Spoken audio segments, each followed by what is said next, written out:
Hello, everybody.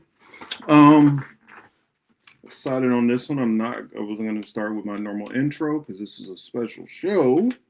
Um, and I am waiting for a little bit for Till to get in here, but in the meantime, we are going to. I'm going to start off with giving a little bit of background. Um, this show is a special show, of course, special night. Um, a special nighttime show, and we're going to be going over the Netflix Ed Gein Monster Review. That's what it will be. So I won't do a whole lot of like, hey, shout outs and everything every 5 minutes like I do for the normal live streams. I'm just going to kind of hop right into it, and I'm going to give some information and background on Ed Gein in particular. Oh, there's Till right there. Well, I'm gonna holler at you tomorrow, Michelle. All right, perfect timing, actually. So, as I was saying, Hey and y'all, sorry about that. I had to finish. welcome Teal to the show. What's Um, up? but I figured that what I would do is I would get off into a little bit of a breakdown on some of the things about Ed Gein, the real guy, and then we'll get into the show a little bit. So, shout out Yeah. to everybody out there. Um, I won't go into individual on everybody because I don't want to take too long, but Ed Gein, for those who don't, and I'm going to break this down for those who don't know. Ed Gein was born August 27th, 1906, in La Crosse, Wisconsin. Um, his family first lived there in that area before his mom deciding to move him away. And that's when they ended up in Plainfield, Wisconsin, where all the things happened later on. Um, uh, Excuse me. Hmm. I do want to. I guess I'll start off by asking Teal. Outside of this Netflix, I guess, what would you call it, like a mini series that they did or a season? How much of Ed Gein did you know about, and how much did you just recently learn about Okay, so Ed Gein. I searched a deep dive on Ed Gein because I was a Dahmer girl for some reason. I love Jeffrey Dahmer's story as a kid and mainly off of the cannibalism because I was just like, damn, white people crazy. But it? then when I found out pretty much where the gist of what Dahmer did came from, and then finding out, Psycho was based off of him, Ed, I started doing research on Ed. And I will watch just little videos here and there, read a couple of books. But just recently, on the back end of Dahmer's story, I got onto like this infographic channel on YouTube, Mm-hmm. and they have a whole breakdown of like all the serial killers, and it's I like it kind of like it's kind of like a cartoon, so it kind of helps me pay attention to it more. But yeah, I watched the Ed Gein one about how he was just out here wearing people's faces and shit, and I was like, well, yikes on bikes. The necrophilia, just how he crossed off so many check boxes for a fucking serial killer.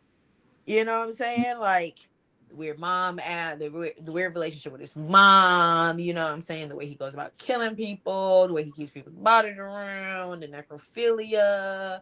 You know what I'm saying? The necromancy at all whatsoever. It was just like, damn, you do it all, bro. Except in my opinion, I don't feel he was outright a serial killer. I know he was demented as fuck, but I Mm-hmm. wouldn't call him an outright serial killer. You know what I'm saying? Like habitual murderer, maybe, maybe, but I wouldn't say serial killer. I don't see him having a series of murders or a string of murders where he had a connected like source. All the people that he killed was kind of random. Yeah, I mean, and that's if we go by the official narrative. Official narrative is that he killed two women. Too. That's it. Um, but he was his brother's death was fishy, and so and for those who do not know anything about this, did not watch the Netflix series, massive spoilers are going to come out, and so if it doesn't bother you, the spoilers that we're going to talk about, then carry on. But if so, save this for later and come back, put it in your watch later, come and check it later. Um, what I knew about him before any of this stuff is I remember years back people saying that he was the inspiration for a lot of different horror flicks. Me myself, I wasn't into the horror genre, but I was always into true crime and to try to understand the psyche of people which do some of these crazy acts. And not that I could ever truly understand them, but at least get to a point so I could try to understand like what kind of things could lead. Now maybe it wouldn't lead me, maybe it would, I don't know.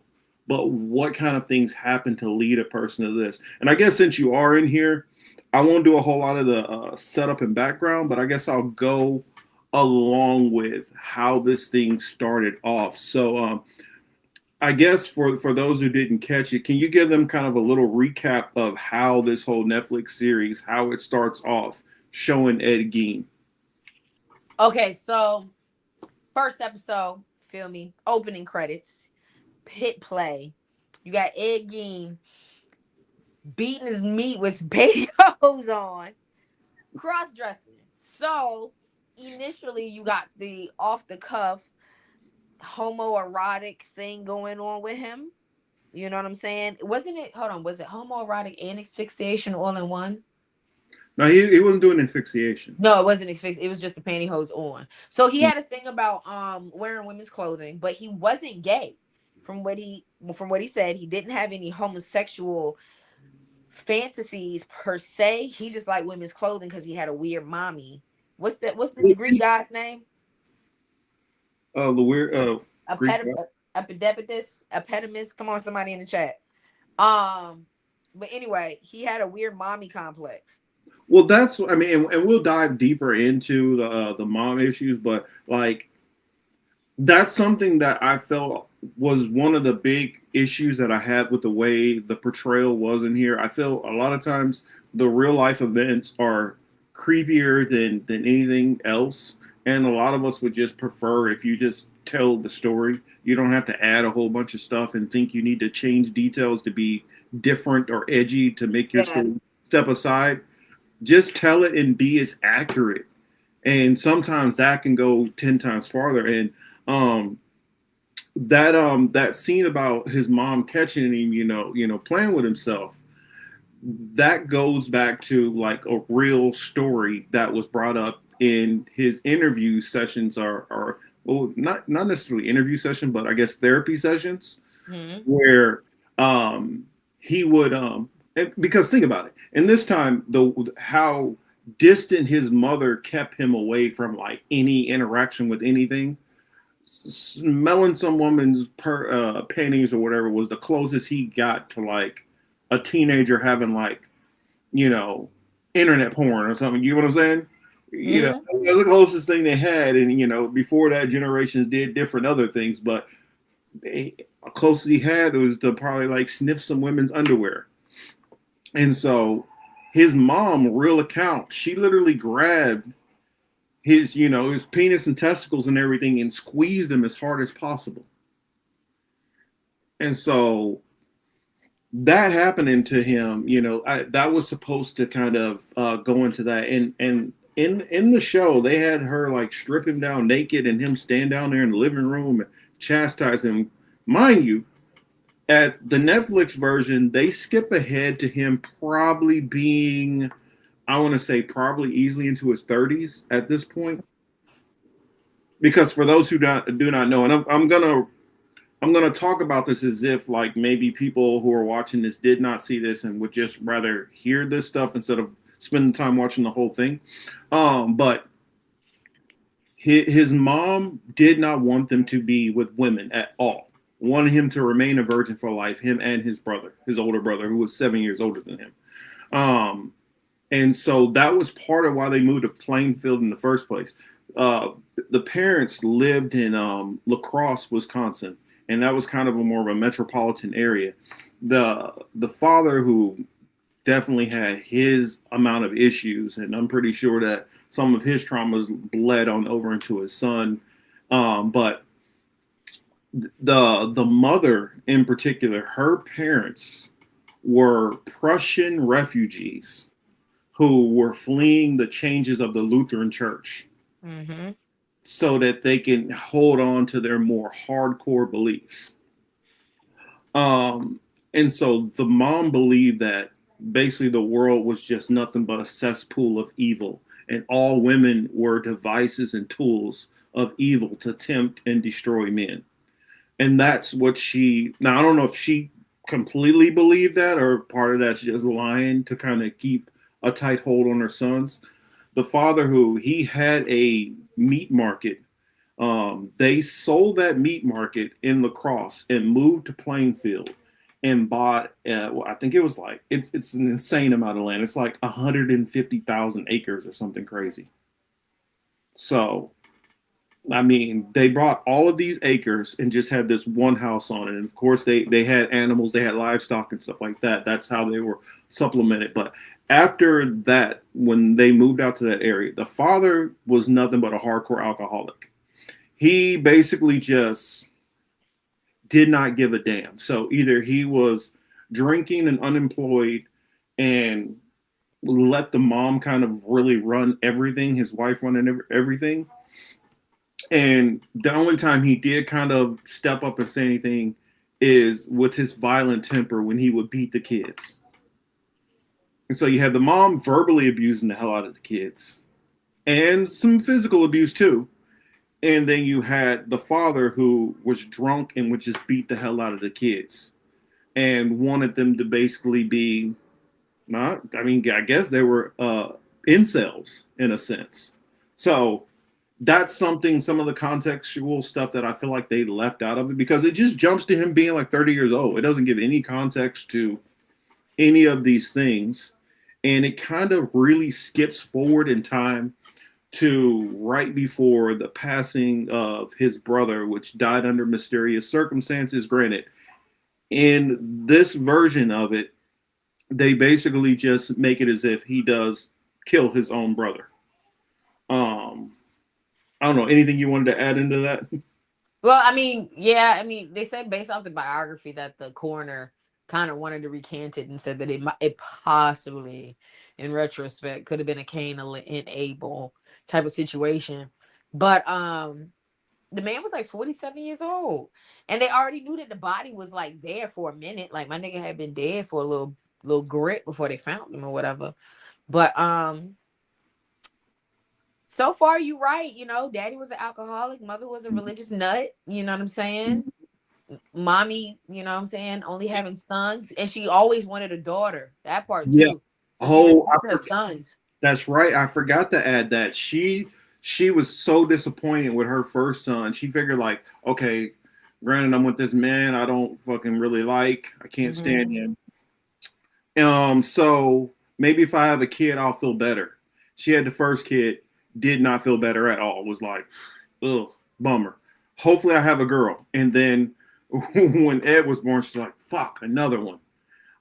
There's even a story that Ed recounts that he remembered his mom behind him at the top of the stairs. And he remembered like falling down the stairs and then his mom being right there to pick him up. And it's like, everybody else connects that story to your mom threw you down the stairs. And I wonder if she threw him down the stairs to just hurt him or Or if she kill was them. trying to kill him.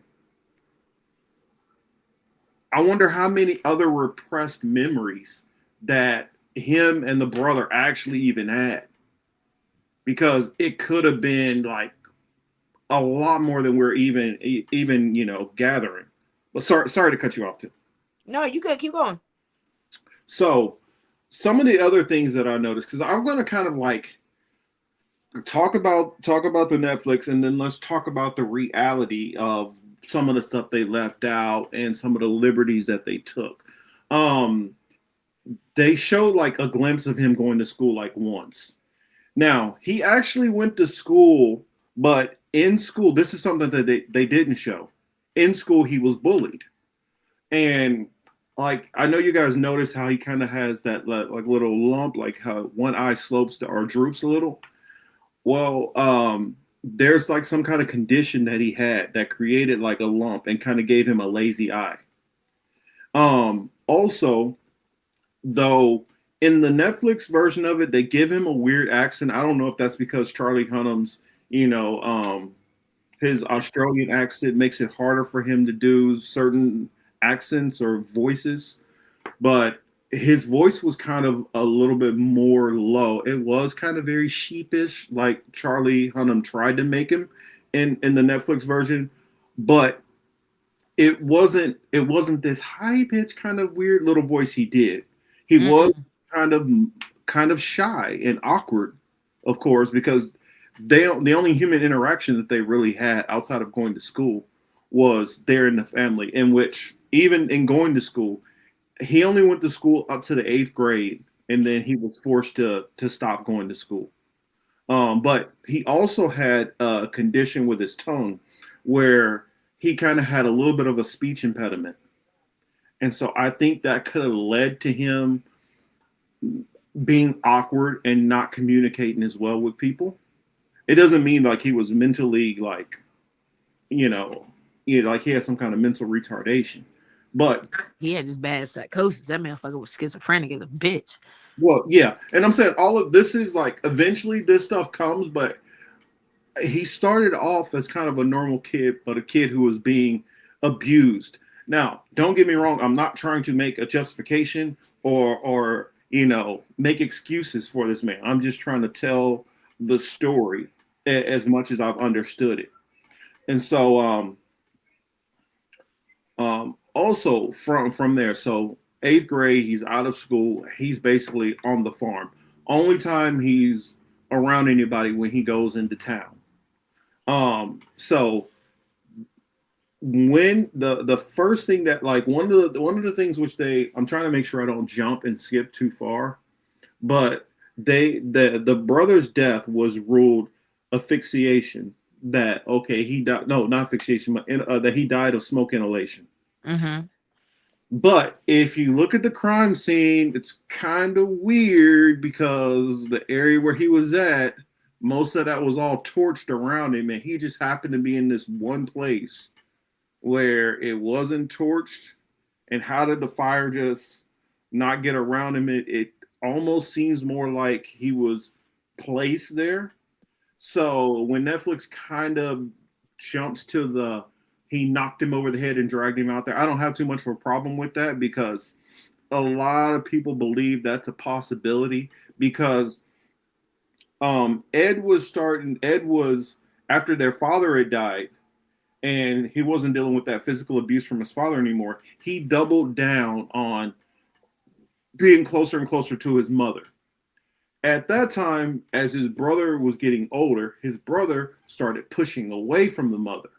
And so, because of the two boys, how their different feelings towards their mom went, it started to create a rift in between those two. And it's very likely that he could have, in anger, didn't like something that his brother said about his mom and, cracked him over the head and killed him, not intentionally. Or it could have been intentional. So I don't have a problem with when Ryan Reynolds, well, I can't say, I said, Ryan Murphy. I'm tripping, Ryan Murphy. Well, I don't know. Well, also, I don't know exactly how much input he had in on it because this shows different directors. Stuff. His name is just like a executive producer, I believe, on it. But I guess the next thing that you have from there is after the brother dies, the mom kind of starts going downhill even more. And then she has a series of strokes. Um, then he becomes basically the caretaker for the mom. And a lot of people believe that's when he started to kind of go into another level of weirdness and awkward behavior because this man who had never really even seen a woman naked before now is undressing his mother and seeing his mother naked and having to bathe her and stuff because of her condition. And that's already kind of a awkward situation. Um, and shout out to the caretakers out there who take care of their family. But I know that kind of, especially the first couple of times, it's a little weird. Mm-hmm. Especially when it's like, you know, daughter to father, mother, I mean, son to mother kind of thing. Um, also, oh, I forgot one thing. Jumping back a little bit, um, there is a story that he told about one of the first times because they had pigs and they had, a couple other animals. Well, they had like a little slaughter area, and he snuck in there as a small kid and saw his parents gutting a pig, and seeing his parents all covered in blood gutting this pig, he said that it gave him arousal. So he was turned on watching them gut a pig. And so at an early age, that started to show some forms of psychosis going on. He also recounted stories of having a bunch of imaginary friends too.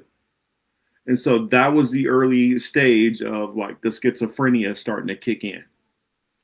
That Till was talking about. I Yes, said, you fucking yeah, psycho. anytime jump in, I don't want to feel like I'm just taking over. But yeah, anytime jump in and interrupt me. So I tried to like do as much research as I can to try to figure out, okay, what's the origins of some of this stuff. And then he talked about like finding dead animals and kind of like playing around with them and being curious about their anatomy, cutting them up early.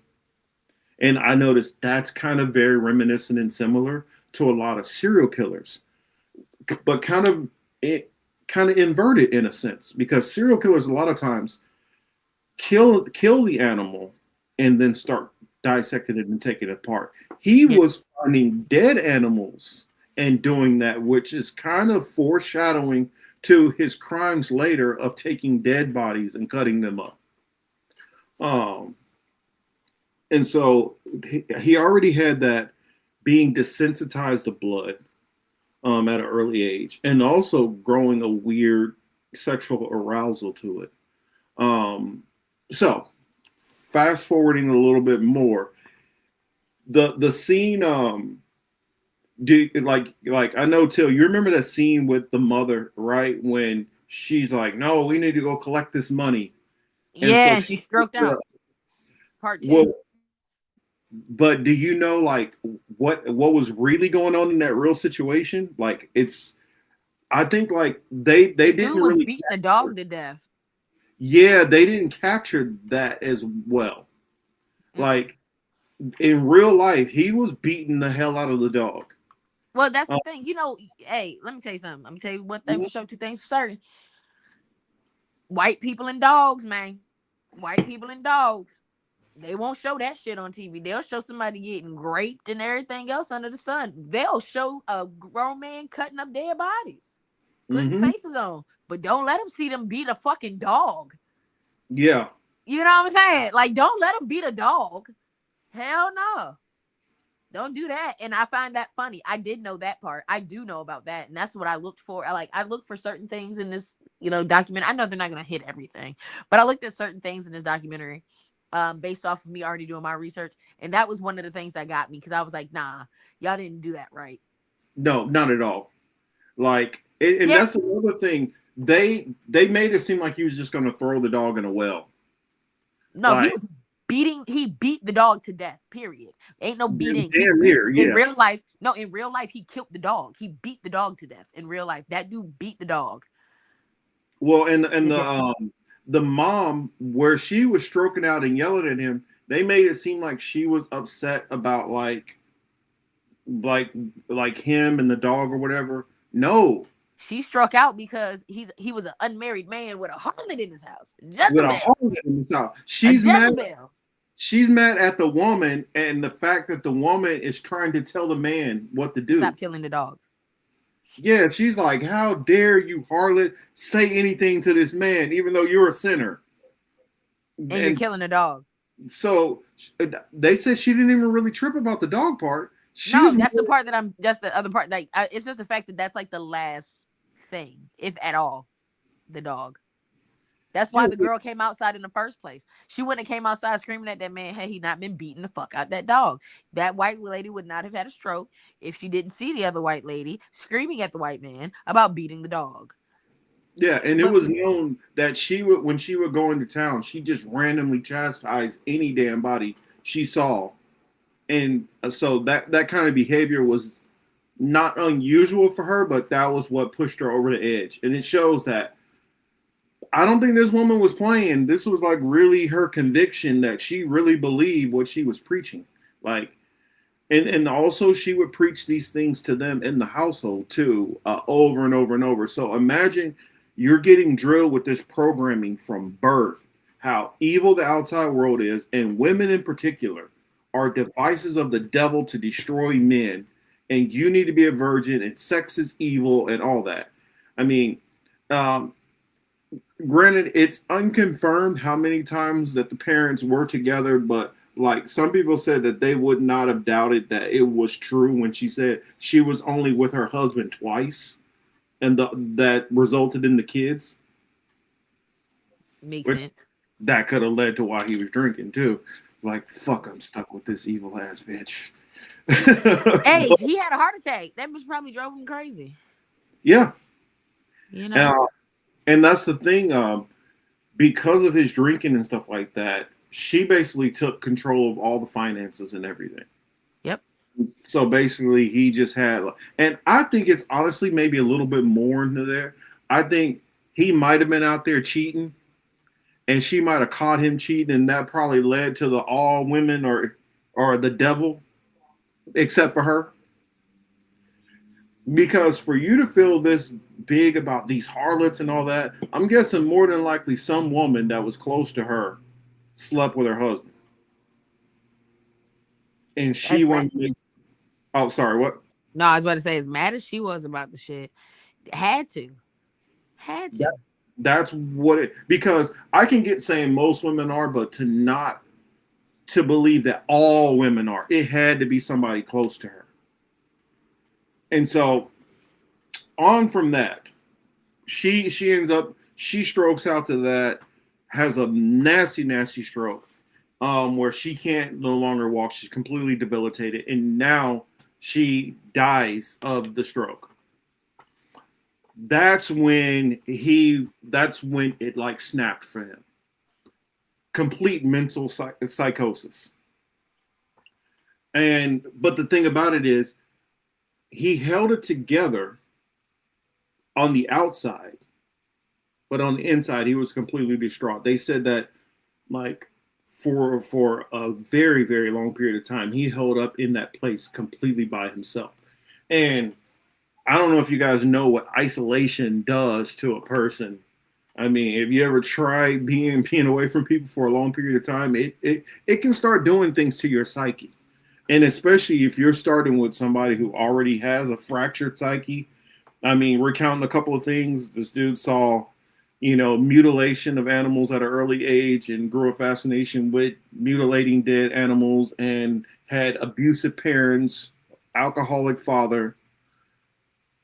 I mean, so I think that did a whole lot of damage to him already. And then with his mother dying, there, I forgot the imaginary friends also, which I personally believe a lot of times when you start having these killers talking about imaginary friends or somebody talking to them or hearing voices, I believe that they were having demons. And these were real life demons that were tempting them. And if a demon is able to tempt you and sit around you, it can cultivate you over time and start getting you to do things. And sometimes it starts with little things and moves its way on up. That's what you see in a lot of other like chronic killers and people like that. Um, let's see. Another thing that I noticed is with the Netflix version, I feel like they could have done a lot better at giving context to him and showing his decline into his rapid decline of mental health. Um, so back to the Netflix version. Where would you like to continue? Because we already Oh talked about man. mom dying. Okay, so brother's dead. Brother's dead, Right. mom's dead. Mom's stroked out. Mom's dead. This girlfriend, this girl that he fucking with. You know what I'm saying? Is that an imaginary friend? Is she real? How do No, you feel about it? she was a real person. The thing about it is her story is exaggerated for purposes of, this story that they're telling, this Netflix version. The real story of her is over like 20 years or so that they believe that he was doing all this stuff. Hmm. She knew him for maybe about 7 months of it.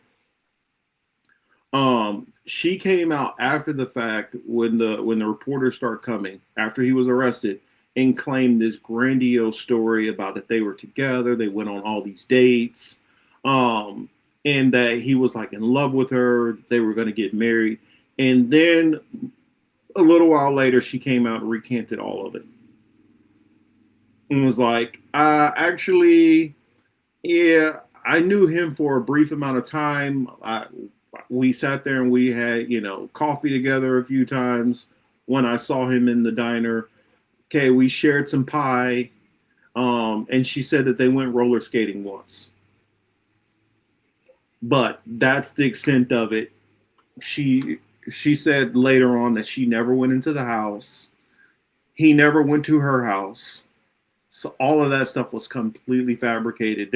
The story about her getting him a babysitter gig, Hmm. that part didn't happen. Now, believe it or not, He was babysitting already.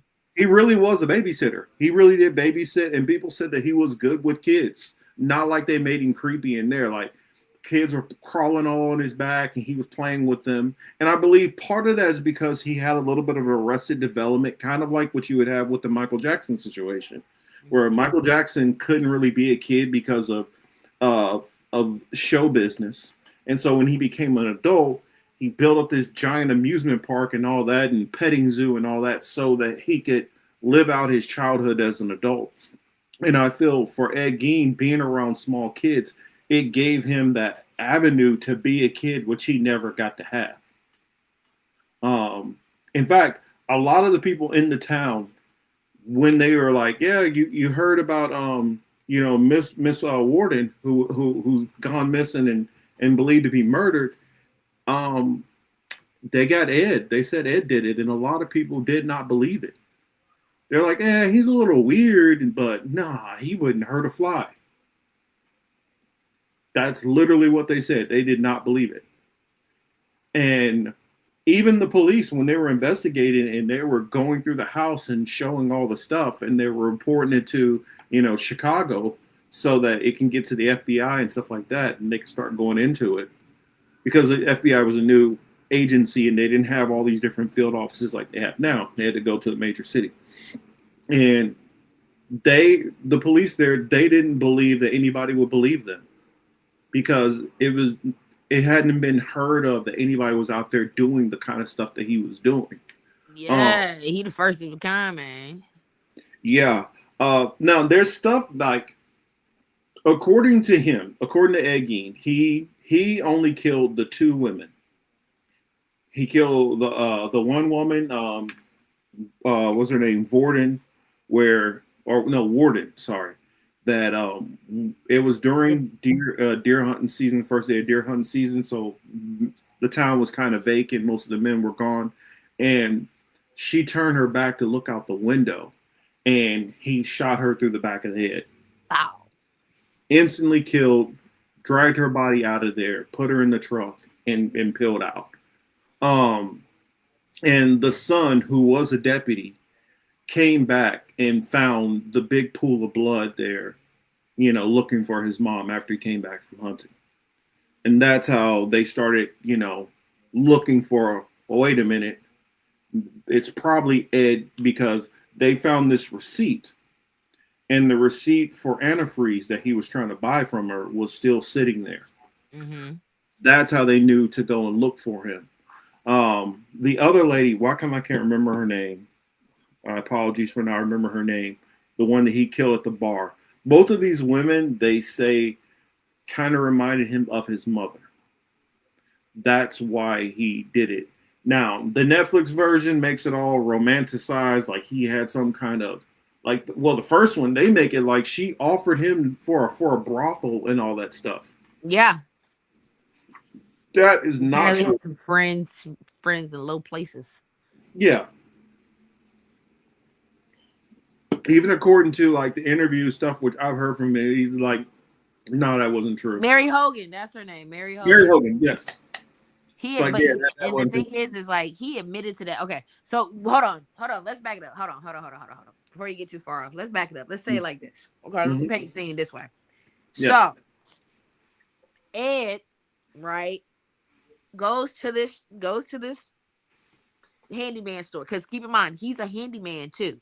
Henry Mm-hmm. and Yeah. Ed are both handymen on top of everything else. Will do. So they're handymen at this time. So they're known around the city for fixing shit. So keep in mind this is small town shit. So going Mm-hmm. to the hardware store in town, motherfuckers know you. Okay. Yeah. In the Netflix version, they proceed to make it seem as if this woman needs to get her cheeks clapped. Yeah. Okay.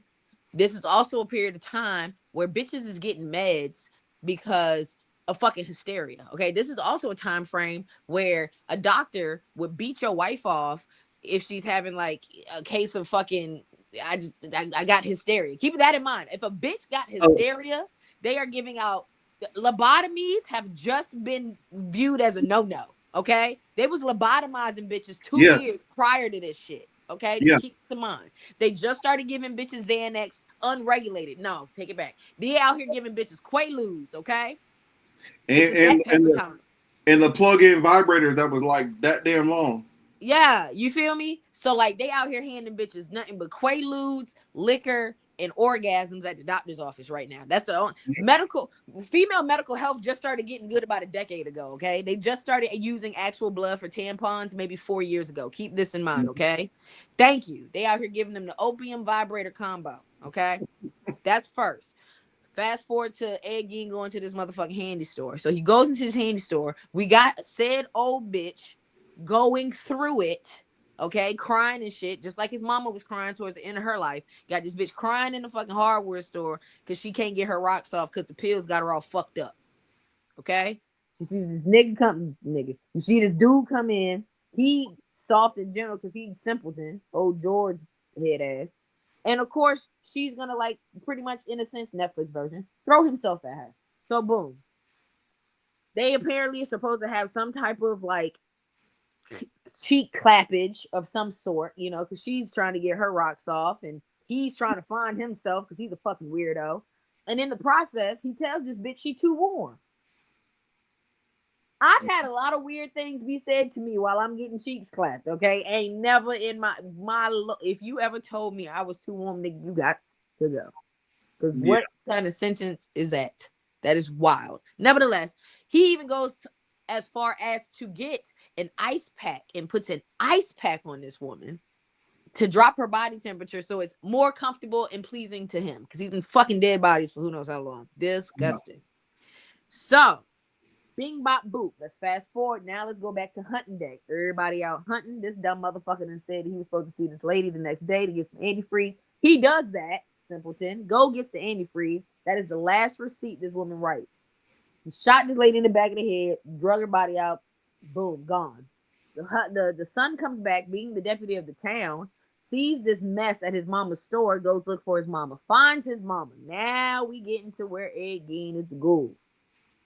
They get to this man's house, open up this motherfucker's goddamn barn, the same said barn where he's supposed to crack that brother of his in the head and it started all this foolishness. Goes in the barn and he sees his mama strapped up like a motherfucking deer. Okay? Upside down, headless. Ankles to the ceiling, no head to be found, gutted like a fucking deer, field dressed like a goddamn deer. His mama. Now, from one kid that lost their mama to another, because all three of us lost our mamas in this actual triangle of fuckery. I ain't never cut nobody up in half. I could only imagine how the deputy felt seeing his mama cut up in half. Part two, this motherfucker cut his own mama the fuck up. Okay, you got to be a wide. There are three different spectrums going on right there. Okay, that is insane to me. You are talking to a man that not only cut your mama up, but cut his own mama up. Ain't no talking to you. I'm shocked they locked this motherfucker up. Well, that's the thing. They when they actually caught him, he actually was like so far gone. He's like, He just kind of like strolls right up there, like, "Are you Ed Gein?" He's like, "Yeah." Like, this your house? Yeah. Mm-hmm. Everything okay? Bitch, you know what you've been doing in there? You really gonna ask them like, "Hey, what's going on? What's the big deal?" Like, uh, uh, to to back it up just a little bit, like some of the stuff that he was doing, like around the town, like he was known for giving out venison to people, his rare cut of venison, and this man never went deer hunting.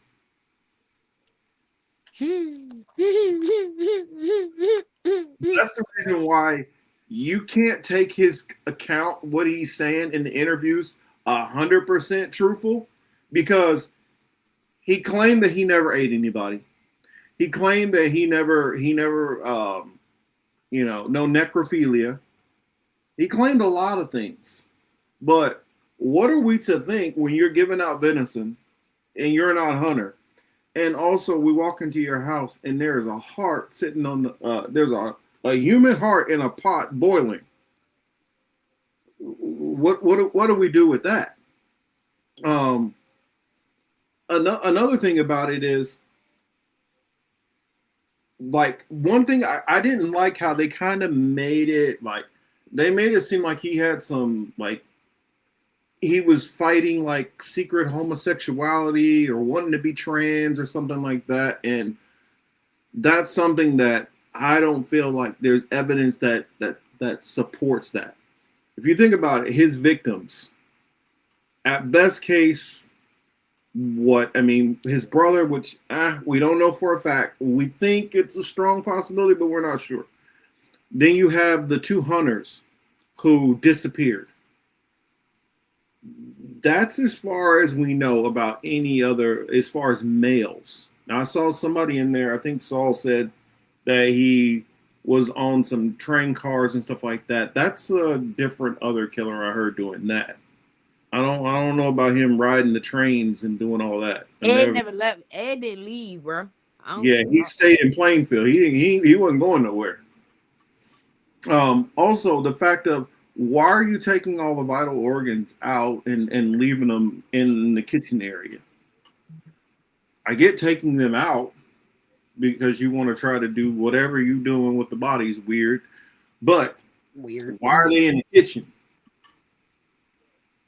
And then another thing, like I'm saying, like directorial wise, if you wanted to make this like scary, like more monstrous, you would have did it more like how it really happened. Um, they found the mom in the barn first.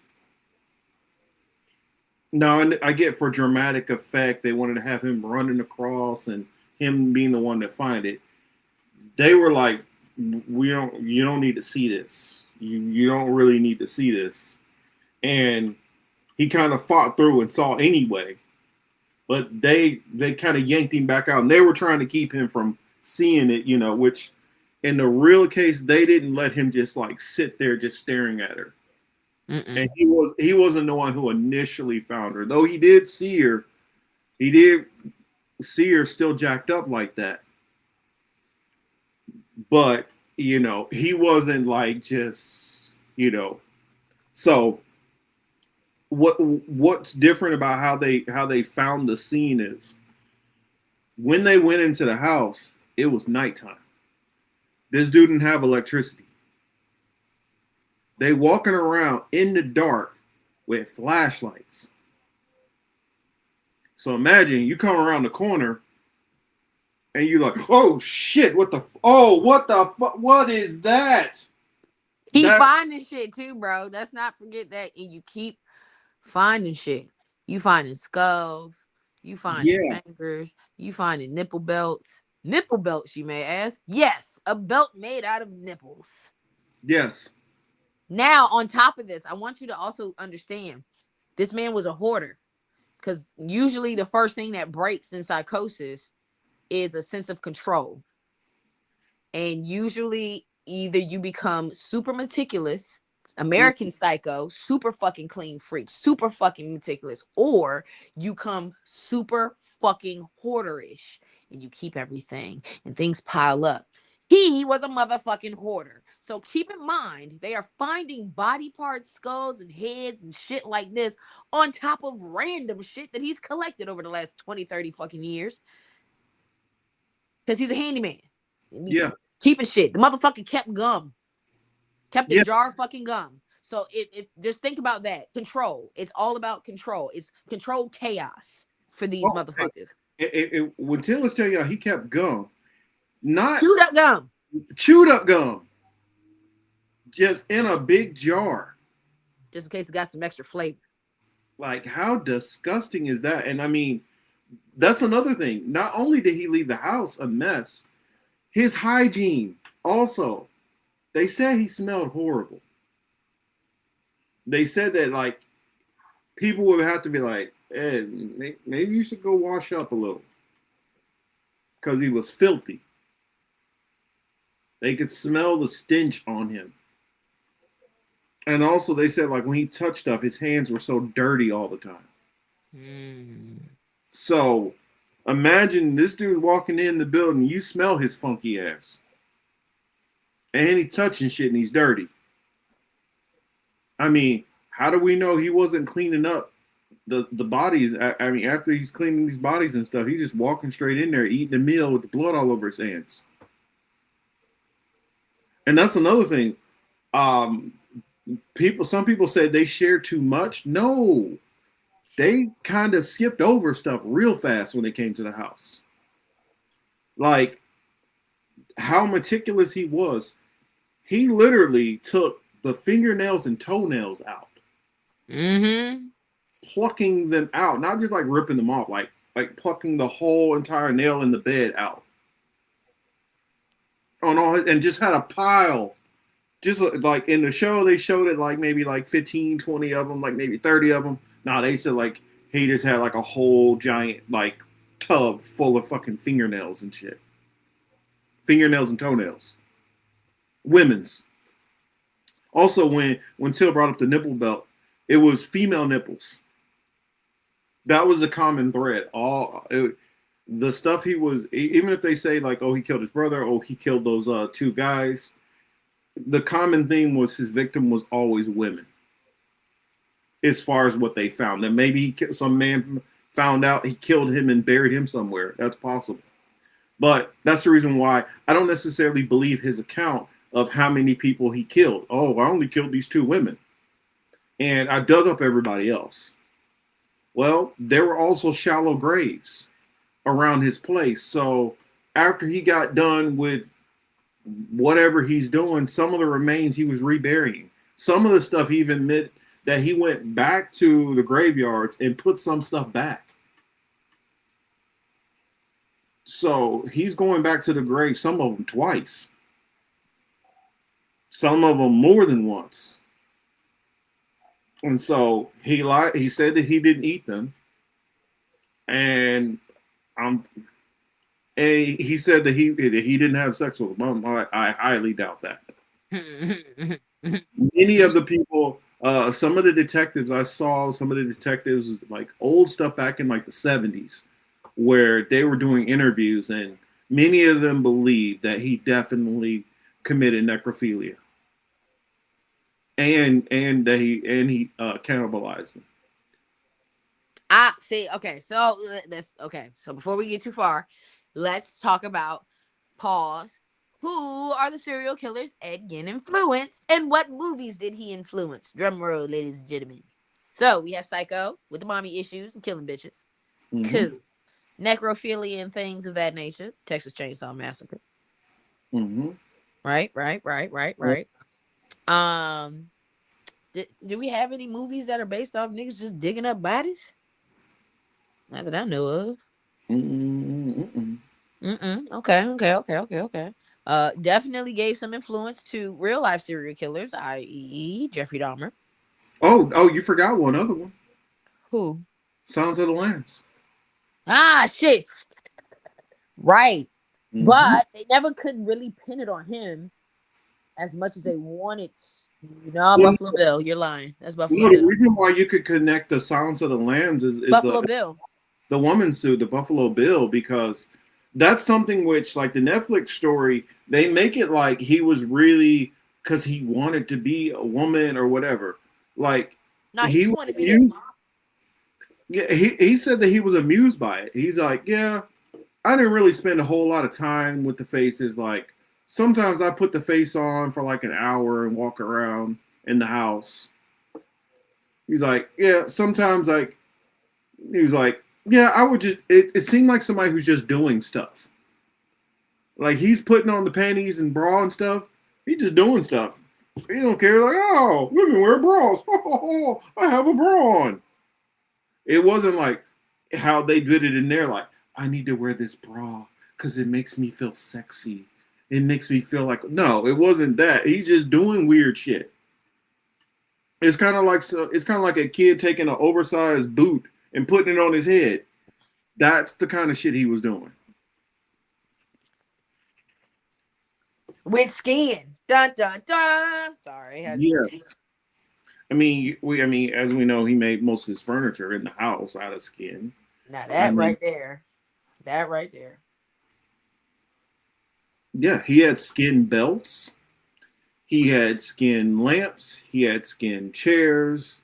He had what else? I mean, there were so many things. Of course, we can't forget about his bowls. His bowls that were made from skulls. His head bows. Yeah. Yeah. Yeah. Yeah. He had multiple ones, and they said that. And I don't know. I mean, I guess I don't have to say they said. I've seen some of these pictures.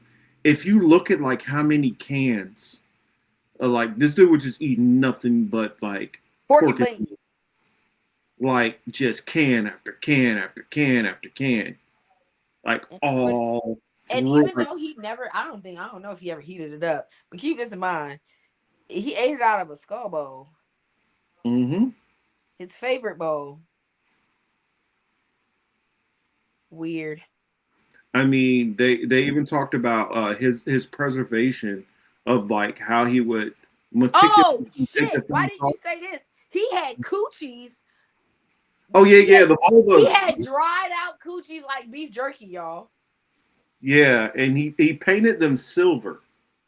Woo! But Oh. they said that the reason his reasoning for painting them silver was to maintain them so that they didn't start to deteriorate.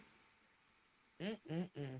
And so what that tells me is if he dug up 9 women and killed two, that's 11. He must have, the first couple of them must have dried up. Jesus Christ. He trial and error on preserving coochies. Yeah, I mean they found all kind of books all over the house. Um, one thing that they throw in there, I forgot, we skipped over this. Uh, the the Nazi chick. Yeah. They really made that like that was his big huge influence in the Netflix version, and that's not accurate. Did he run over some of that stuff and be like, skin lamps? I can do that. Yeah. But also, you got to wonder how much of that stuff is entirely true because there's a lot of propaganda that went on back in that time period. If you see some of the propaganda just about the Germans in general, they had ones where bears, like bears, literally eating babies. So some of the propaganda was over the top.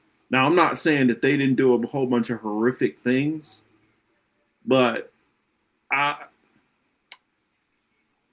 some of that stuff, unless you can show me it, I'm gonna have a hard time believing it. You know, the soap and oh, that they were making lamps over there and all that. Okay, well, where is any of that? Now I can pinpoint that shit here. Now here, yeah, in this case, I can there's pinpoint that definitely shit here for photographs. sure. There's definitely tons of photographs of this stuff. It's also rumored that he killed that babysitter, which I think that could be. I mean, they never connected into that, but the disappearances that were going on, the time frame, I mean, it matches. It does.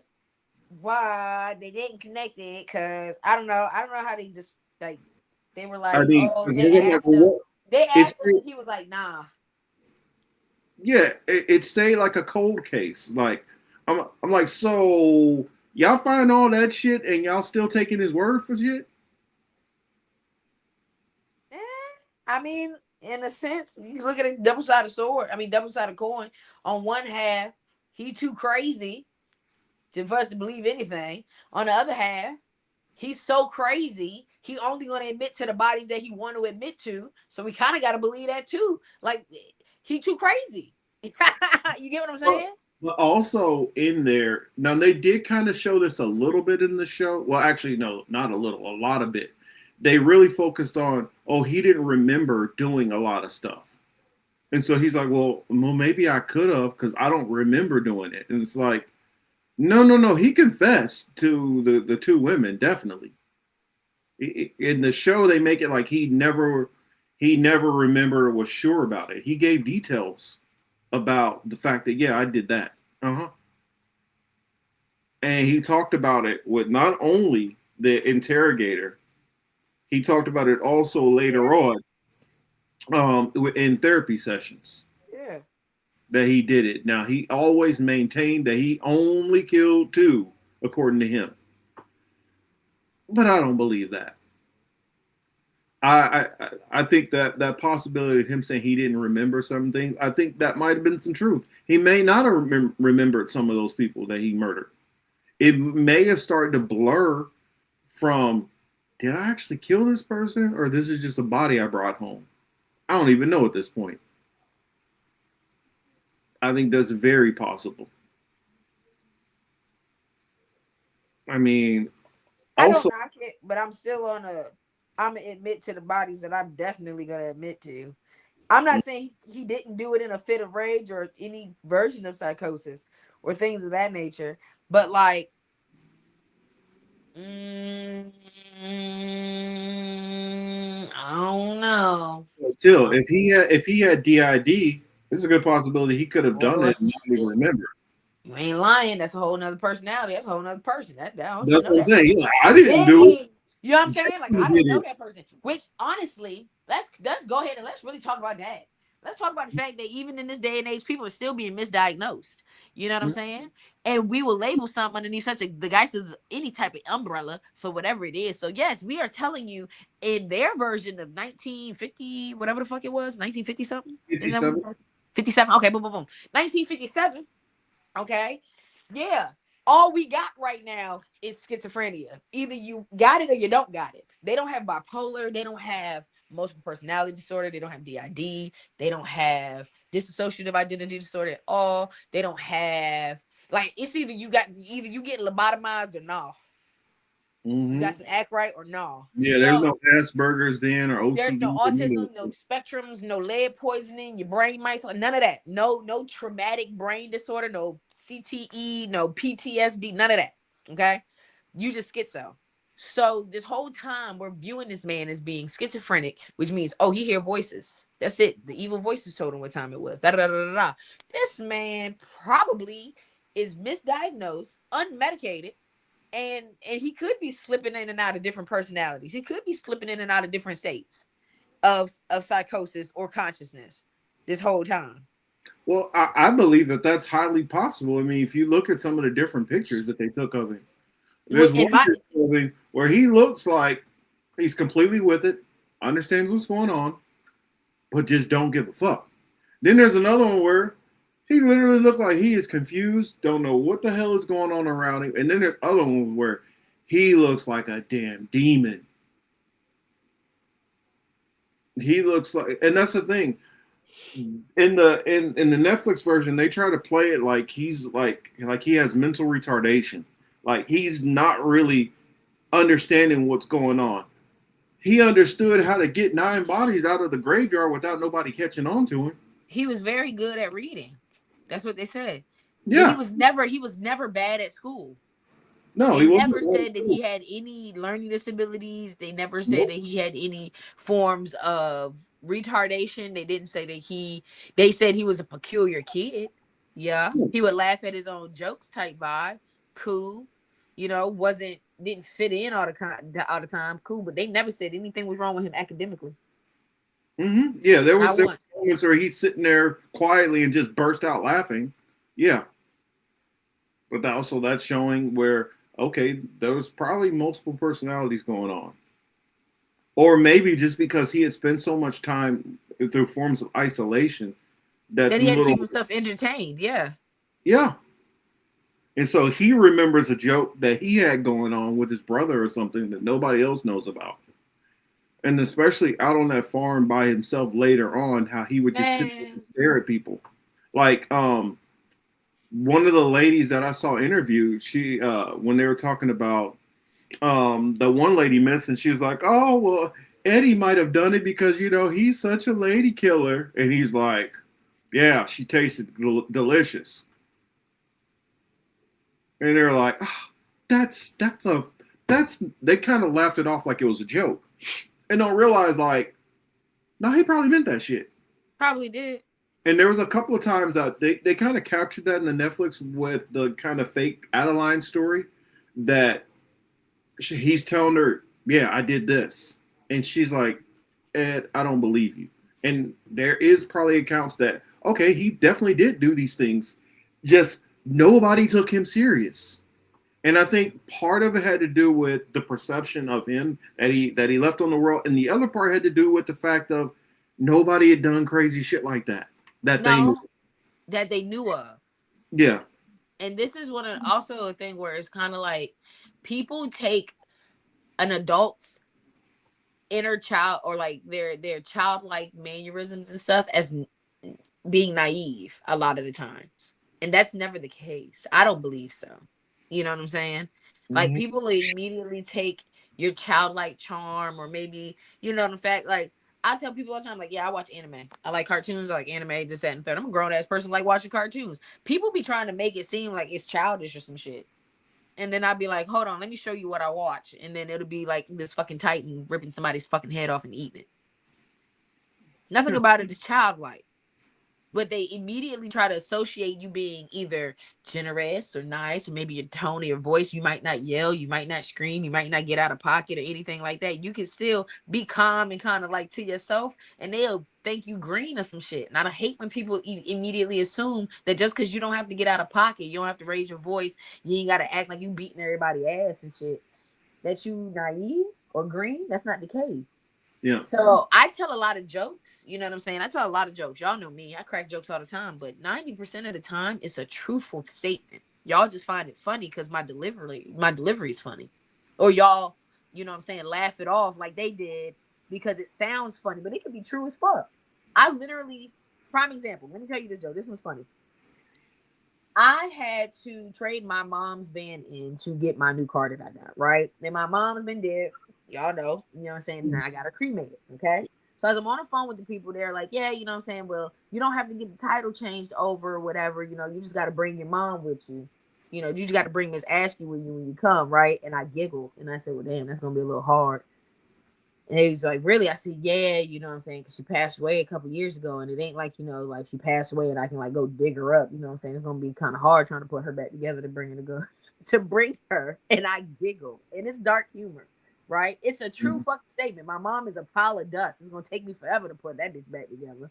But that's a true statement. But because I delivered it like that, the girl on the other end started giggling. She giggled off the cuff. And she was like, oh my God, I'm so sorry. I said, it's okay. I said, I got dark humor, baby. It is perfectly fine. But yeah, I ain't gonna be able to bring her when I come pick up the car. So we're gonna have to figure out something else. Oh, speaking of that, that reminded me of something that obviously didn't make the Netflix version. Miss Warden, do you know that they actually had an open casket funeral for her? They took the time to track down all of her different organs that were in the house and put her back together. What? Mm-hmm. Damn, that's crazy as hell. Yeah, they sewed her head back on.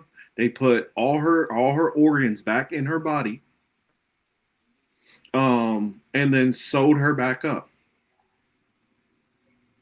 so It, that she, yeah, that's That's wild. Okay.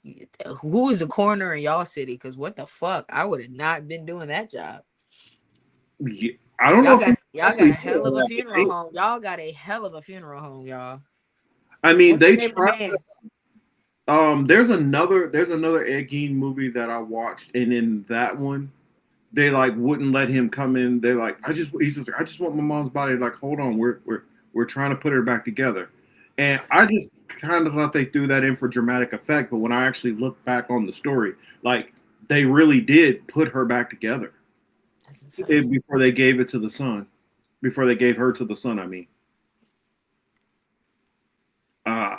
and that part about the in this other version I saw, the deputy he comes to the scene and they bring this guy to the woman from the bar that he killed.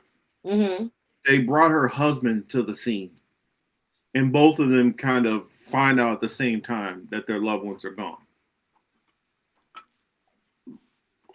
So it's kind of messed up.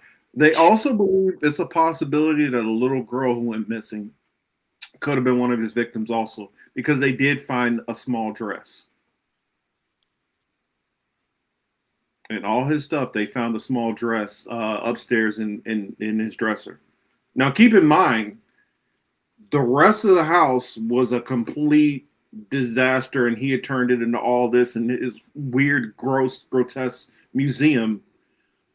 But his mom's room and a couple of areas which were his mom's sections, he completely boarded those up and never went in them. Left them exactly how they were when his mom died.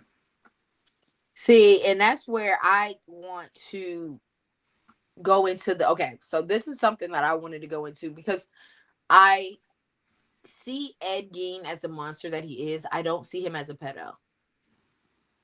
I can believe everything else. I cannot believe him being a pedo because of how good he babysat people in like the kids of this town. You know what I'm saying? Like knowing that part of it, I don't see him as a pedo. Sick in every other front, but not a pedo. And I say that Yeah, to say I this: don't think I so either. believe I believe that the dress that was found had something to do with his mother. Well, On I a think kind of it, this is just me personally because I have a personal thing about this. My mother thought I was going to be a boy. She wanted a son so bad on the first cuff, and she did not get the son she wanted. I found the same first boy outfit that she had for him. You get what I'm saying? mhm. And so like that's just some type of maternal like grief thing. I just know for a fact, but like my mom wanted a boy so bad and like I found it 2 years ago. Bro, I'm 30 fucking 5 this year. Shoes, hat, onesie, the whole nine. Little baseball outfit. Never got to put it on the kid because she never had her son. And being Mhm. that she wanted this daughter, that like Ed's mom wanted this daughter so fucking bad. And I'm talking about I put money on it. She would probably turn out to have been a way better bitch had she got the daughter she wanted. That's a strong possibility that that could have been the case. Um, and even if he did turn out to be the one who he did, take that little girl's life, I don't believe he did any of that stuff. I mean, that's what I'm thinking. Because it could. What if it was a situation where the kid was playing out in his area and saw something, and that nuts side of him said, "We can't let her get away." I don't see him hurting kids, man. You could be right. You could be right. That's I It know could when have we been mention somebody serial else in the town. killers, It could yeah, have been somebody else in the town who did it. this is nothing. I know we try to like, I know we can't find the good in motherfuckers. You know what I'm saying? When they do horrific things, it's so hard to find the good. But for instance, Jeffrey Dahmer didn't kill women. True. You know what I'm saying? There's always a line. I don't, I know it sounds wild, crazy, but there is a line with every human, good, bad, and indifferent. Every human has a line where they just don't cross. Ed Gein, I don't see him as being a pedo. Jeffrey Dahmer, he did horrific things. Pedo, can't pin that shit on him. Well, one of them technically was like 16 or 17, though, right? But wasn't he a teenager too at the time? They were both in high school at the time. Well, yeah, that first one, but there was another one later. I think the Filipino. I think the Oh Philip. yeah, the Filipino boy. Yeah, Yeah, I think yeah, he was yeah, like 16 or 17. yeah. You right. Give him that one. Give you that one. Hmm. But what was it? Another thing which they did, like making the whole Leatherface connection with the whole chainsaw and stuff like that. Ed Gein was not known to have used a The chainsaw. chainsaw at all. Yeah. So that whole chainsaw massacre thing, which they did with the two guys in there, I think, like I've heard other people say, that they threw that in the Netflix one to just rise the body count. Um, Another one, this could I can throw this one out there, and this could erase like a good probably two and a half worth of the episodes. The whole corresponding with serial killers and helping the FBI. He did none of that.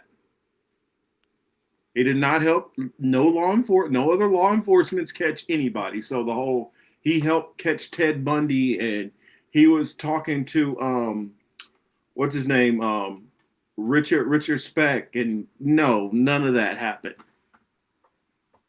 And like the whole dance number that they threw in there, they didn't. Y'all don't need to do all that.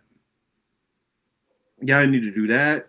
Y'all need to have the whole this whole glorifying of serial killers, like, oh, well, you're part of the club. We're all in the club together. Like, what? Yeah, y'all didn't need to do that. Another thing that I would say is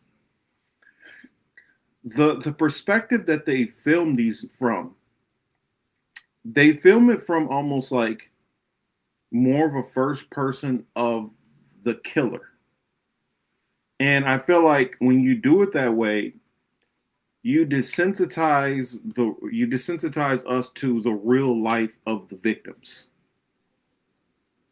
It disjoints them from, oh, this person had a husband, had a daughter, had a son, had a father, had community, had dreams, had goals. Instead, it just turns into an object in this story for a kill count. And that's something that I had a big problem with the way they filmed this one.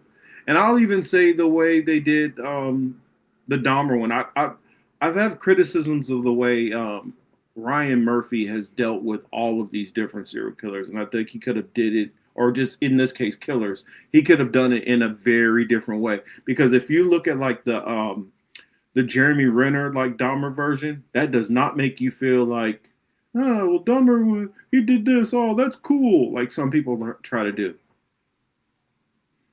I walked away from watching that one disgusted. And that's how we should feel. We should feel disgusted at them, not like, oh, did you see how he sliced the head open? No, no, no. That's sick. No, don't do that. That's not tight. That's not cool. Um, but what else? Oh, it's kind of interesting how the whole Ed Gein story, also how it affected the different actors who played in these roles that were loosely based off of him. Like you heard the stuff about Anthony Perkins, Mm-mm. how it actually did affect his mental health because by playing, Psycho, he basically got typecasted after that, and he could never break out of that, and that sent him into depression and all kinds of other stuff. On top of the fact that he was hiding his homosexuality. You know, Fighting you for his life. might be right there. Probably done on purpose. Ryan Murphy seems to idolize them. I think so. Well, yeah, I mean, everything Ryan Murphy ever had has some type of murderous drama connected to it. American Horror Story, all of those. Hmm. Um, what was it? Scream Queens, all of those. American Horror Stories, the anthology version of that. Yeah, Ryan Murphy. I mean, shit, Ryan Murphy did Nip Tuck. That Uh, was his. That was his. That was his first show. Was Nip Tuck. Grotesquerie. Yeah, that's his jams. You know what I'm saying? And I ain't gonna hold you. Nip Tuck was an amazing, amazing show. Loved it. Like I honestly think about this though, if if like say if Psycho, the movie Psycho originally, Alfred Hitchcock, it was done differently, or let's say if it was not done at all, can you imagine that the whole horror genre might not have existed the way it Even does? started It had might. Ed Gein not been doing what he was doing. I mean, think about that. If they didn't make Psycho, you probably wouldn't have a Nightmare on Elm Street. You probably Texas. wouldn't have a Jason. You wouldn't have a Pinhead, a Pennywise, any of that stuff. It's the Devil's Rejects, whatever, the Strangers, whichever ones you want to go into. It's a possibility none of those might have existed, or at least not the way that they were put out.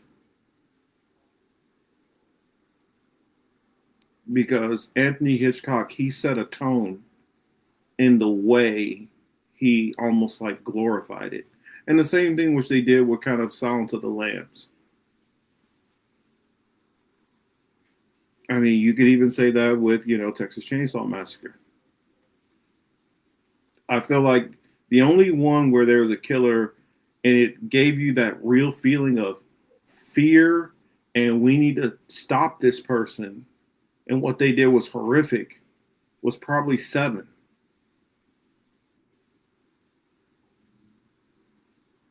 Yeah, Seven was a good one. That was a good movie though. I mean, stuff What's like in the the box? is just disgusting. What's in the Even though the box? even though the Terrifier, you can say that it was influence also in a way because in the very first one, what do? They literally cut a woman in half, just like what was being done to Mrs. Warden in the shed. Dog cut her down the middle, bro. Hmm. That I by don't know. itself is wild. Cause like the fact that he field dressed her was wild, crazy. Hmm. And somebody, hey, how did you get that much experience field dressing when you never hunted? Ooh, That's something that also makes me feel like what he might have been lying about the amount of people he actually cut up. Whether we go into how many he killed or how many he dug up, I have to believe that he did far more people than he admitted to, just because of what they said the sheer skill that he had. They said he had the level of a surgeon like skill in the way he did the way how precise he was and his methods of like you know maintaining body parts and all that. Now some of that could have just been a lot of reading and studying but that also shows you another thing. If he was doing that much reading and studying on it, that shows you how detached he was from that even being a human being, because he's treating that almost like a science project. No emotion to it at that point. it's crazy. Yeah, I mean it's very crazy. Um, but it was something else that I wanted to say. Yeah, as far as just another critique on the show. Oh, that was another thing. They didn't really need to have the whole trans thing in there. That did not need you didn't need to have that, No. especially since they never met. Granted, Richard Speck may have said that they were inspired by Ed Gein. I'm blanking on the other one, the guy who was big on the high heels thing. The director of the FBI. No, no, no. The prisoner, the one who wanted the red heels. Who's that? Hold on. What was his name? Let's see. I'll remember. Let me look it up real quick. It was Jerry Brudos. Yes. Ew. Jerry Brudos was known for his obsession with women's shoes, particularly high heels. Oh, yeah. Yeah. He would I guess I just read it. Jerry Brudos was a serial killer who had a fetish for women's feet and shoes. He would steal women's shoes and ejaculate into them. Yes. Motherfuckers is weird, man. Can't even describe it any better than it. Motherfuckers is weird, bro. Mm-hmm. It's weirdos. They definitely are. And I mean, I'm starting to see like a trend, like, and we'll talk about it more when we have our show going into, you know, what I call it, a dire trip into dangerous minds, and in that one we're gonna go through, um, serial killers. We're gonna go through.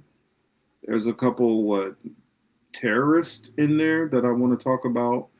I want to talk about the influence of mental health, MK Ultra. Um, what else? What does they call it? Nature versus nurture. Some of the different things that went on in their families, and these things that come together to create, you know, this, for lack of better words, perfect storm of evilness. You know. So I mean, what else was it that I would have said?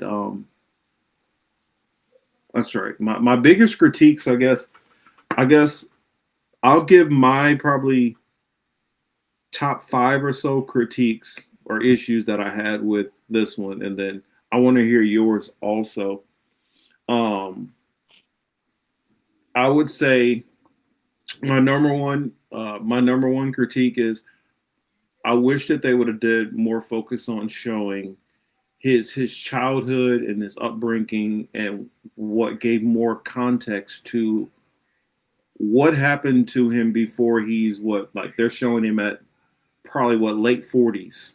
I mean, well, probably, let's see, well, his brother died. I want to say his brother died and his mom died at what, I think he was probably in his 30s then, so he went on doing this stuff for like 20 years after they died. um I want to know the context of the 30 years before that, or the 30 something years before that. That would have been something I would have felt that would have really helped with the story. Two, not add all this fake stuff. You didn't have to go overkill with the World War II stuff. The, what do they call it, the bitch of Buchenwald or whatever. You didn't need to go heavy into all that. You didn't need to go heavy into that. The woman, the man who was the first trans person, that didn't need to be in there also. And I guess that encompassed the. I guess I won't double. I said I was going to do five. Uh, let's see, four.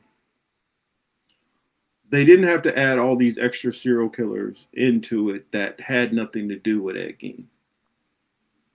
His own story was enough for you to just talk about, and if you would have spent time just the pacing and going through and telling this story, you didn't have to do all this other stuff.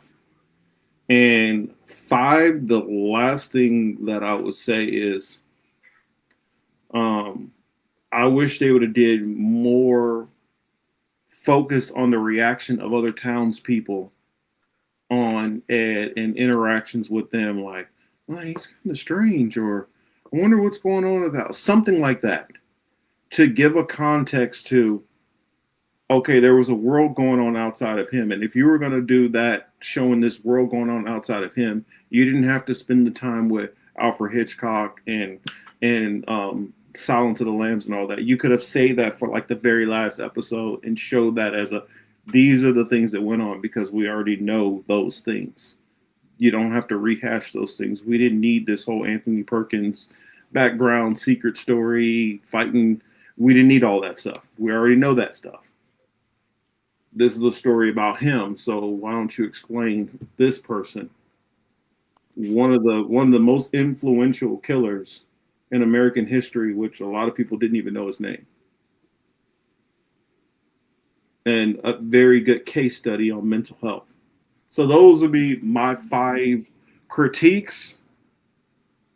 And I guess for bonus, I'll give three things which I think that they did good in trying to tell this story. I think the accuracy of how he's depicted, minus the voice, was well done.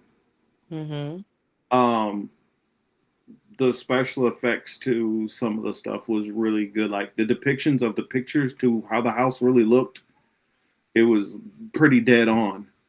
Um, and then three, I would say, just like what would my three be? Three would be hmm man, that's a tough one. I think just putting you in the vibe of it being like the 1950s. They did good as far as making a set, being a period era. So I guess give me your five critiques if you have five critiques, or in your three good things, or if it's reversed, if you got five good things and three critiques. I mean, I guess I'm curious your what you felt they did right with this story, or which things that you felt they did wrong with the story. The voice thing, making him seem like he was retarded. I didn't like either of those. Mm-hmm. I would have preferred a lot more insight on just him. And like more of like a biographical background on him. So that's two. I didn't give a fuck about none of the flashback like to Alfred. I don't give a fuck about Alfred Hitchcock and his weird ass. I could have cared less. Yeah. I liked how they connected it to other movies, like Mm-hmm. Texas Chainsaw Massacre and things of that nature. Like what they took out of it to like make these prolific films. But like as far as like the sidebar story for Alfred, like that's you can suck my dick. I don't care about none of that. I would have took more Ed Gein stories than that. Um, I would. Now, this is one thing that I'm never gonna be happy because it just is. They what is they called it? They deceit. They no. They decently got rid of all of the crime photos. You know what I'm saying? They decently got rid of them. You can hardly find any of the crime scene photos for real, for real. I need it. I need that. You feel me? Somebody do that. Yeah, Make like that. you Make can't that shit find true. an actual. You can't find any of the actual like stuff that he made, like the pictures of like the real chairs and lamps. You find this fan art garbage stuff. Yeah. So like I want to see the nipple belt. Like I would have preferred if his story in general just kept some of the evidence or whatever have you. I don't know whatever. But let me see. That's four. And lastly, I just as a whole I want Ryan Murphy to start doing these serial killers some justice. I mean, thanks for giving us talking points where we can poke holes into the shit that you've done, but come on now, like and pick some good motherfuckers because I know you told me Lindsay Borden is next, and come on now, she was my top. That's like my lady. That's one of my favorite lady killers right there. You know what I'm saying? I don't really, I don't really care about nobody else. I like Lizzie, so that's about it. Well, one of the ones which always caught my attention, and this is somebody you could have took as many liberties as you want because they never caught him. You could have done Jack the Ripper. You can do whatever you want with that. I mean, because nobody knows for a fact. It's only theories out there. So I guess things that you think that they did that they nailed with this Netflix version.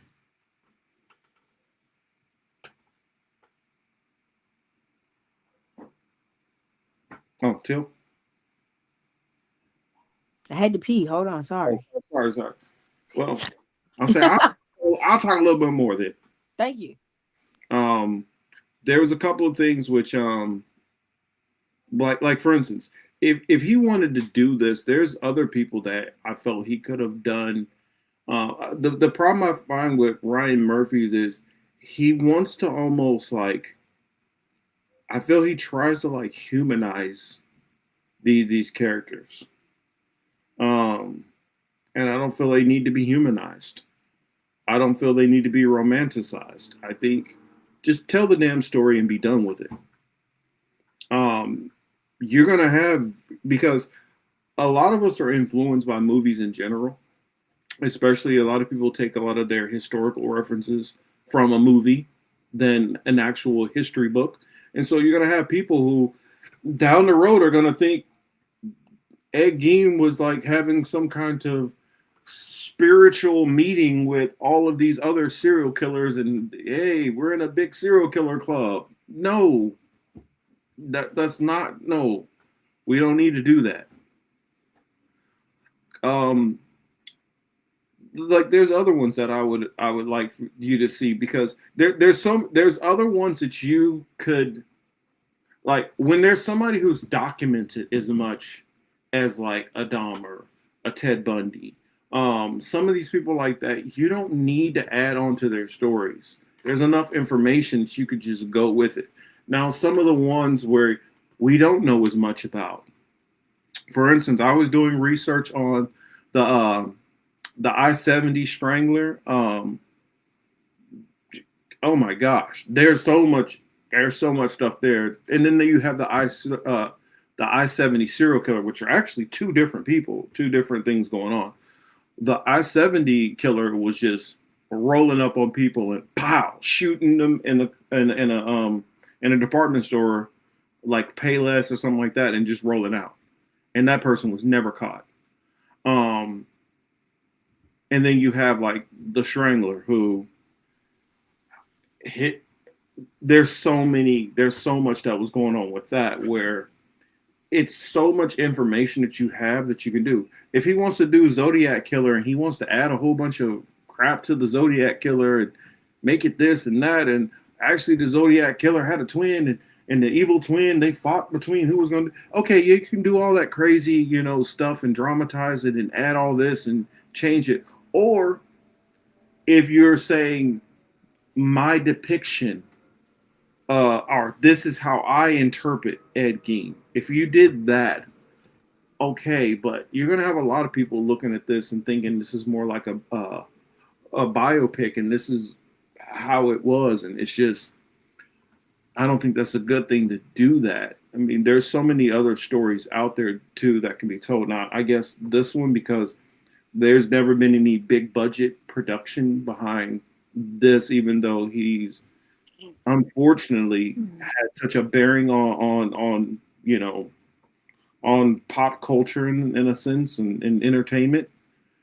I get it, but there are a whole lot of other horrific people out there and stories that probably should be told, even if it's to warn us, or just people morbidly have a interest in these things. I can't even criticize them, because it's like a train wreck that you can't help but look at. And I myself find myself trying to understand this stuff, and it's fascinating. So I think Teal is back. So I don't know. I'll let her weigh Yeah, I'm in. back. Okay. So, Ryan Murphy, what can you ruin next for me as a serial killer lover? Let's see. Might fuck up Lizzie Borden. Cool. Um, Let me see. John Wayne Gacy. Well, Mm. since he already teased the Ted Bundy, I could very easily see him doing Ted Bundy after. You see, you can't fuck up Ted Bundy though. In my opinion, there's no way you can fuck up. If he finds a way to fuck up Ted Bundy, like I'm gonna write him personally and be like, bro, you fuck up wet dreams, and that's hard. You would fuck up a wet dream in the deep end of a pool. Goddamn it, that's insane.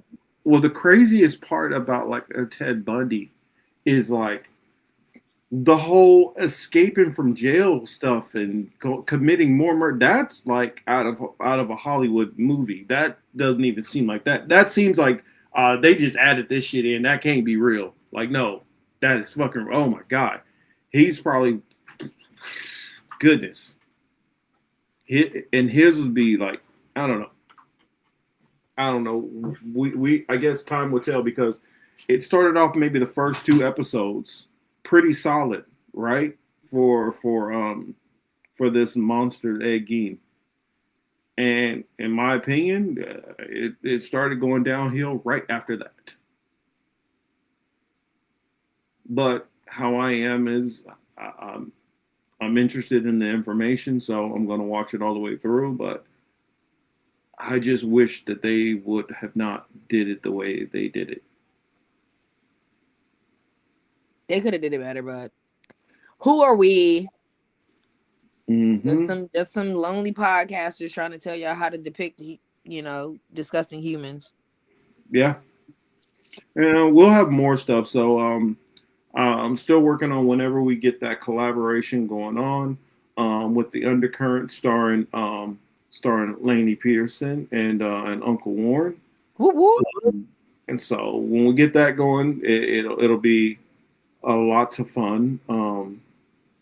A lot of fun. I do just enjoy talking with them and learn different things. And I think it'll bring some good perspectives on some of this horrific stuff that's went on. And I look forward to what they have up their sleeve that they want to talk about, and also what Teal has, because after we do mine, which is a dire trip through dangerous minds, it'll be on them, and I'm not sure if they'll be collabing for what they bring, or if this is something that is more a Laney project, or if it's more a Warren project. And then after that, you got there. We'll be back over here to our channel, and you get something that is going to be captained by Teal. I'm sitting in the co-pilot seat on that one, so I'm looking forward to it. Woo! Let's get it. I'm excited about talking about spooky shit and spooky month. Mm-hmm. Spooky people. Spooky boots. I'm excited, y'all. This is my expertise. Y'all get to hear me flabbergab and all the shit about serial killers and murderers and why white people are crazy and why we can't just be trusting these motherfuckers. It's gonna be crazy. It's gonna be great. I can't wait. Notepads. About to give y'all some history lessons. All right. Well, yeah. I guess that's it. We've hit all the stuff that we need to hit. I think I've hit everything that I can think about.